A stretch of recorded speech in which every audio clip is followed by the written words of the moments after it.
एक मेरी शक्ति है, मेरी ताकत है। हाँ। कि मुकेश सहनी की जरूरत सबको है।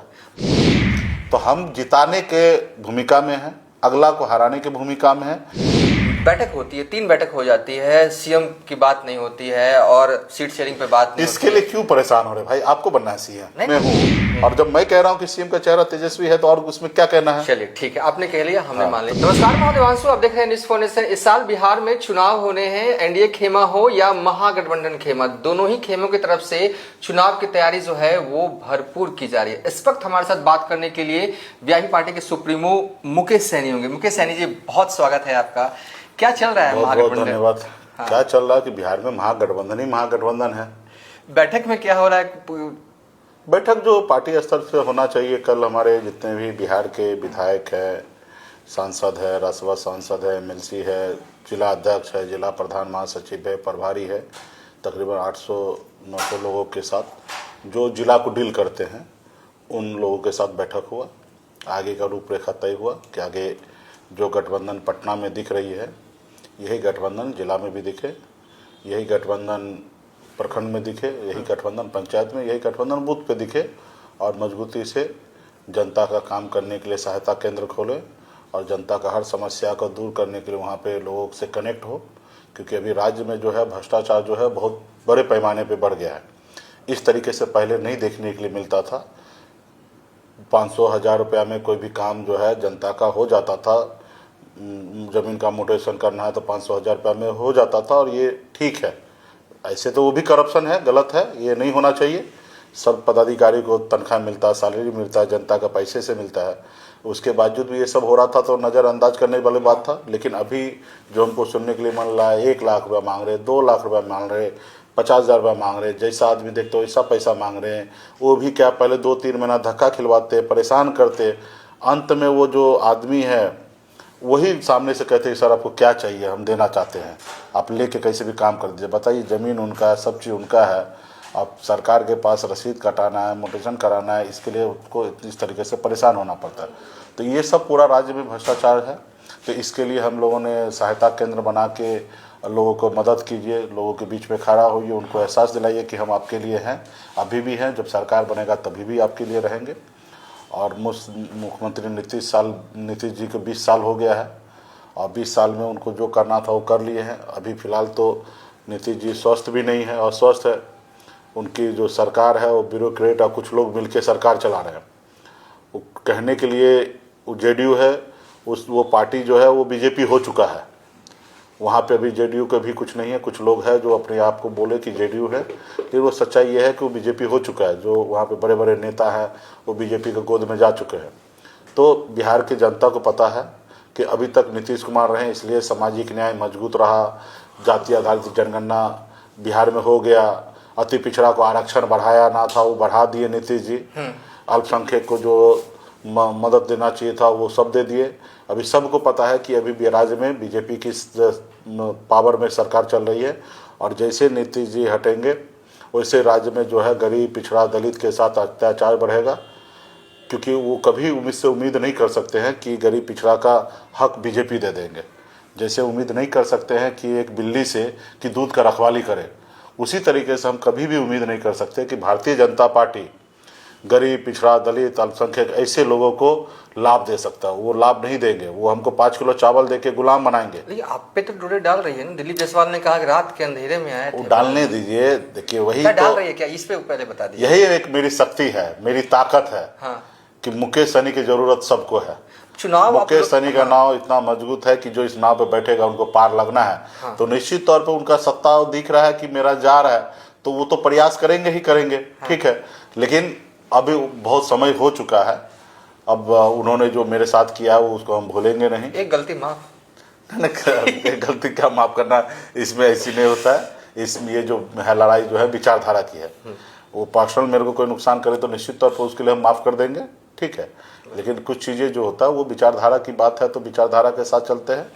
तो इसमें ऐसा कोई क्या है मुकेश सहनी के पास? आप लोकसभा चुनाव लड़ते हैं, एक भी सीट नहीं जीतते हैं। मुजफ्फरपुर, जहां पर सबसे ज्यादा वोट बैंक निषादों का है, करीब मुझे लगता है 2,34,000 से जीत जाते हैं एनडीए वाले। फिर भी आप की पूछ एनडीए में भी है और महागठबंधन में तो गजब की पूछ होगी। देखिए, एक जाति के वोट से सरकार नहीं बनाया जा सकता है, एक जाति के वोट से चुनाव पूरे संपूर्ण नहीं जीता जा सकता है। हम जो दावा करते हैं कि हमारे पास 14% है वोट है, जिसका पोलिंग कैपेसिटी जो है 8 से 9% है, तो और कोई भी सीट जीतने के लिए 43%, 44%, 37% वोट चाहिए, तो हम उस सीट को जिताने में मददगार हो सकते हैं। हम किसी को चुनाव जिता नहीं सकते हैं अपने दम पर। अगर जिता सकते हैं तो हम क्यों गठबंधन बनेंगे, हम 243 लड़ लेंगे। तो हम जिताने के भूमिका में हैं, अगला को हराने की भूमिका में है। इसलिए होता है, पिछली बार वही सीट 4.5 लाख से महागठबंधन हारा था, इस बार 2 लाख से हारा है, तो 2-2.5 लाख का वोट का फासला तो दूरी मिटा। ठीक है, तो ये सारे चीज धीरे धीरे होगा। फिर जनता का मन है, क्योंकि हम नहीं कुछ है, जनता मालिक है, वोट का मालिक वो है। हमारे लोग हमारे हिसाब से चल रहे हैं, लेकिन अन्य समाज के लोग जो है वो हमारे हिसाब से क्यों चलेंगे, वो उनका विचार जो जहाँ से जुड़े हैं वहाँ से वो करेंगे। ठीक है, तो राज्य में आपने देखा कि बछे में हम चुनाव लड़े तो भाजपा 37,000 वोट से हार गया। सिमरी बख्तियारपुर में हमने चुनाव लड़ा, 15,000 वोट से हार गया। तो हमारे पास 25,000 वोट आता है, कहीं 30,000 वोट आता है। यही अगर भाजपा को जोड़ दीजिए तो भाजपा जीत जाता है, यही वोट महागठबंधन जोड़ दीजिए तो बहुत बड़े मार्जिन से जीत जाता है। ठीक है, तो हमारे पास अपना वोट बैंक है, इसके लिए ऐसा सब चाहते हैं कि हमारा खेमा मजबूत हो। हाँ, एक सवाल मेरा यह है कि देखिए, आप जिस वोट बैंक की नुमाइंदगी कर रहे हैं उसमें कुल मुझे जो जानकारी है 22 जातियां आती हैं। ठीक है, उसमें लेकिन आज भी देखिए कि बेलदार के कोई विधायक नहीं है बिहार में। और तो इन समाज के लोगों में एक कहीं ना कहीं जो सवाल उनके तरफ से मैं वो पूछ रहा हूँ, उनको लगता है ठीक है मुकेश सहनी तो हमारी बात कर रहे हैं, लेकिन क्या उनके समाज के लोगों को आप टिकट दीजिएगा जितना भी मिले? तो नालंदा में वीआईपी पार्टी को जो सीट पर हम लोग तैयारी कर रहे हैं वहाँ सीट मिलेगा, वहाँ बेलदार को दिया जाएगा। हाँ, मुंगेर में हमारे बिंद समाज को हम टिकट देंगे। हाँ, तो उस तरीके से भाई, क्योंकि आपके है सब निषाद है। हाँ, ठीक है, सबके बेटी रोटी संबंध होता है, नाम अलग अलग है। हाँ, बाकी सब एक ही निषाद क्लस्टर है। इस सरकार की चालाकी है, कुछ लोग पुराने लोगों का था, फूट डालो राज करो, इसलिए निषाद के 22 उपजाति कर दिया, अलग अलग टाइटल से लोग जाने जाते, लेकिन सब एक ही है। और उसके बावजूद भी सब में से हम लोग जगह बनाएंगे। पिछली बार आप देखेंगे तो जयराज चौधरी जी को हम लोगों ने टिकट दिया, बिन टाइटल समाज से आते हैं, जैसे कि राजभूषण चौधरी को टिकट दिए थे। हाँ, तो आने वाला समय में ये तो जो सत्ता में स्टेब्लिश है उनको पहले करना था। हाँ, तो ये बात मान लीजिए कि कोई किसी ने नहीं किया। अभी हम लोग आए हैं तो अभी हमारी पार्टी का मैनिफेस्टो में है, मतलब पार्टी के इसमें मैनिफेस्टो में डाले हैं कि आने वाले समय में जब विधानसभा का चुनाव होगा उसमें जितने भी सीट वीआईपी पार्टी लड़ेंगे उसमें से आधा सीट अति पिछड़ा लड़ेंगे और SC/ST लड़ेंगे। 50% सीट हमने रिजर्व कर दिया कि इनको लड़ाएंगे, जबकि विधायक के सीट में रिजर्वेशन नहीं है, सिर्फ SC/ST के लिए। लेकिन 30 सीटें मिलती हैं तो 15 सीटें उन लोगों के लिए। हाँ, अति पिछड़ा के लिए और SC/ST के लिए। अच्छा, इस तरीके से हम लोगों ने 30 सीट बांटेंगे। हाँ, 60 मिलेगा, ऐसा मान के चलिए। नहीं, आप कुछ नहीं बोल रहे थे। हाँ, तो ये मान के चलिए कि पार्टी ने एक ब्लूप्रिंट बनाया, उसका उनको सोच रहे हैं। ठीक है, तो आने वाला समय में सबको हम लोग जगह बनाएंगे और सब हम एक ही हैं। ठीक है। अच्छा, हाँ, ठीक। एक सवाल है मेरा, क्या कांग्रेस महागठबंधन के अंदर एक तेवर दिख रहा है आपको? भले ही मतलब मौखिक तौर पे नहीं, क्योंकि बैठक होती है, 3 बैठक हो जाती है, सीएम की बात नहीं होती है और सीट शेयरिंग पे बात नहीं। इसके लिए क्यों परेशान हो रहे भाई? आपको बनना है सीएम? नहीं, तेजस्वी को ही बनना है। हम कहाँ कह रहे हो, कोई दूसरा चेहरा भी नहीं है। कोई आदमी ऐसा है कि आपको सीएम के लिए ना बोल रहा है?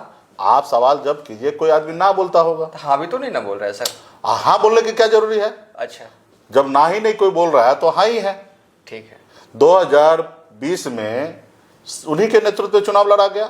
सभी पार्टी के दल के लोगों ने सीधा एक प्रेस कॉन्फ्रेंस में कह दिया कि यही मेरा सीएम का चेहरा है। ठीक है, जिस प्रेस कॉन्फ्रेंस में मैं भी था, मैं उस प्रेस कॉन्फ्रेंस से बाहर निकल गया। ठीक है, अब मैं भी उसी में हूँ और जब मैं कह रहा हूँ कि सीएम का चेहरा तेजस्वी है तो और उसमें क्या कहना है? चलिए ठीक है, आपने कह लिया, हमने मान लिया। तो सब लोग मान रहे हैं। हाँ, ठीक है, लेकिन उसका भी एक समय होगा सब चीज का। उसके बाद डिप्टी सीएम का नाम, सीएम का नाम, कौन पार्टी कितना सीट लड़ेंगे, कहाँ लड़ेंगे, ये सारा चीज एक बार प्लेटफॉर्म पे क्लियर हो जाता है, क्योंकि हम लोग गठबंधन की राजनीति कर रहे हैं। तो सब चीज का तय होने के बाद ये सारा चीज घोषणा होगा और आप लोगों को बताया जाएगा। यहाँ पे कोई लड़ाई नहीं है। जहाँ पर 2020 के हवाले से हम कह रहे हैं, इलेक्शन जो रिजल्ट है, जहाँ पर महागठबंधन कमजोर रही, वहां पर आपका वोट बैंक है, वहां पर आपका इन्फ्लुएंस है। तो क्या आप कमजोर वाली सीटों पर चुनाव लड़ेंगे और कहेंगे कि हाँ हम ये सीट लड़ेंगे और जीतेंगे? क्योंकि बहुत सारी सीटें, जैसे कि आप सुपौल रख सकते हैं, जैसे कि नालंदा की सीटें रख सकते हैं, जैसे कि दरभंगा की सीटें, इन सब पे ऑलरेडी नहीं जीतती है। मैक्सिमम सीट जो महागठबंधन में हारा हुआ है, हाँ, उसी पे हमको मौका मिलेगा लड़ने के लिए। हाँ, और बहुत ऐसे सीट जो है जो महागठबंधन चुनाव जीते हैं, हाँ, उस पे भी हम लोग लड़ेंगे, क्योंकि वहाँ पे पिछली बार एक समीकरण के कारण वो सीट जीता गया। चिराग पासवान जी अलग से लड़ने के कारण वो सीट जीत हुआ है। लेकिन अभी चिराग पासवान जी एनडीए में हैं, तो निश्चित तौर पे कुछ सीट जो हम लोग उस समय जीते थे वो सीट खतरे में है अभी आज की तारीख में। लेकिन वीआईपी पार्टी वहाँ पे लड़ेगा तो निश्चित तौर पे जीत होगा। लेकिन ये सारा चीज़ गठबंधन के प्लेटफॉर्म पे तय हो जाएगा कि कौन पार्टी वहाँ पे लड़ सकता है, फाइट दे सकता है, जीत सकता है। और सब लोग कंफर्टेबल, हम लोगों का एक ही उद्देश्य है, जीत। बिल्कुल। और जीत जब चाहिए तो सीट कौन किधर किधर लड़ेगा वो सब लड़ाई कभी भी नहीं हो सकता है। हाँ, नंबर के लिए लड़ाई हो सकता है, अंदर में 2 दिन बात उस पर हो सकता है कि ये इतना नंबर उतना नंबर लड़ा जाएगा, लेकिन जगह के लिए कोई लड़ाई नहीं होगा। जगह के लिए तो हम लोग सब कंफर्टेबल है, जहाँ हम धार नहीं रहेगा तो हम क्यों ज़बरदस्ती सीट ले लेंगे। हम बोलेंगे भाई ये जो जीत सकता है वो लड़े। हमको मालूम है मेरे सहयोगी यहाँ पे ये चुनाव जीत नहीं पाएंगे, तो हम उनको आग्रह करेंगे भाई आप यहाँ पे नहीं जीतिएगा, यहाँ पे वीआईपी पार्टी का प्रत्याशी रहने दीजिए, ताकि यहाँ पे कंफर्टेबल आपका और ख़ास करके जो ज़्यादा परेशानी वाला सीट है ना, वो सीट पर हम लड़ेंगे, लड़िएगा। क्योंकि मुझे पता है कि वो सीट हम जीतेंगे। परेशानी वाली सीट पे लड़ने में खतरा भी तो ज्यादा है। कोई खतरा नहीं, खतरों के खिलाड़ी है मुकेश सहनी के सामने कोई खतरा नहीं है। हाँ। वो मुकेश सहनी का ऐसा खतरा से लड़ने का शौक है। चलिए एक आखिरी सवाल है। देखिए हम आपसे ये नहीं पूछेंगे कि आप कितने सीटों पर चुनाव लड़िएगा, तैयारी, कुछ नहीं पूछेंगे। बस हम आपसे एक सवाल पूछ देते हैं थोड़ा सा, कि 2 सीटें ऐसी बताइए जहां पर मुकेश सहनी है कि हाँ ये तो लड़ेंगे ही लड़ेंगे। 2 कोई सीट 243 में से 2 बस। कल फिर आइएगा, पूछेगा 2 सीट और बता दीजिए। नहीं वो नाम लेना है। हाँ लेना है तो ले लीजिए गौराबोराम विधानसभा, हाँ, और आपके ये साहेबगंज विधानसभा। चलिए 2 विधानसभा सीटों का नाम मुकेश सहनी ने ले लिया है। ये सीटें जो हैं वो मुकेश सहनी की पार्टी जो है वो चुनाव लड़ेंगे ही। फिलहाल अब तक के लिए इतना ही। आप देखते रहिए न्यूज़ फॉर नेशन।